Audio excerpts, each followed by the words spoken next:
எல்லோருக்கும் வணக்கங்க. சில நேரங்கள்ல பார்த்தீங்கன்னா, வழக்கத்துக்கு மாறா நம்ம அதிகாலையில சீக்கிரமா எழுந்திருக்க வேண்டியது இருக்கும். அதாவது படிக்கிறதுக்கோ, இல்ல ட்ராவல் பண்றக்கோ, நம்ம சீக்கிரமா எழுந்திருக்க வேண்டியது இருக்கும். ஆனா, அந்த மாரி சமயங்கள் தான் பார்த்தீங்கன்னா, நமக்கு சில டைமு ரொம்ப டயர்டா காலையில இன்னும் கொஞ்சம் நேரம் தூங்குனா நல்லா இருக்குமே! அப்படிங்கிற மாரி ஒரு ஃபீல் இருக்கும். அந்த மாரி இருக்கும்போது பார்த்தீங்கன்னா, நைட்டு ஒரு பிடி திராட்சை சாப்பிட்டுட்டு தூங்கலாம் நீங்க. இல்லன்னா ஒரு துண்டு வெல்லம் சாப்பிடலாம். இல்ல உங்களுக்கு சுகர் இருக்கு, இதெல்லாம் சாப்பிடக்கூடாது அப்படின்னு சொன்னா, நைட்டு டிஃபனுக்கு துவையல் அரைக்கும்போது கொத்தமல்லி கீரைய சேர்த்து, நீங்க இட்லிக்கோ, தோசைக்கோ சேர்த்து சாப்பிட்டுட்டு தூங்குனீங்கன்னா, காலையில பார்த்தீங்கன்னா, அவ்ளோ ஃப்ரெஷ்ஷா இருக்குங்க. ட்ரை பண்ணி பாருங்க.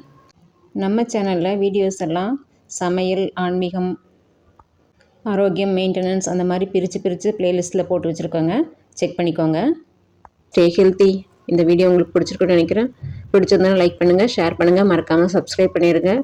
பெல் ஐக்கானை கிளிக் பண்ணி ஆளுங்கிறத செலக்ட் பண்ணிக்கோங்க. தேங்க்யூ ஃபார் வாட்சிங்.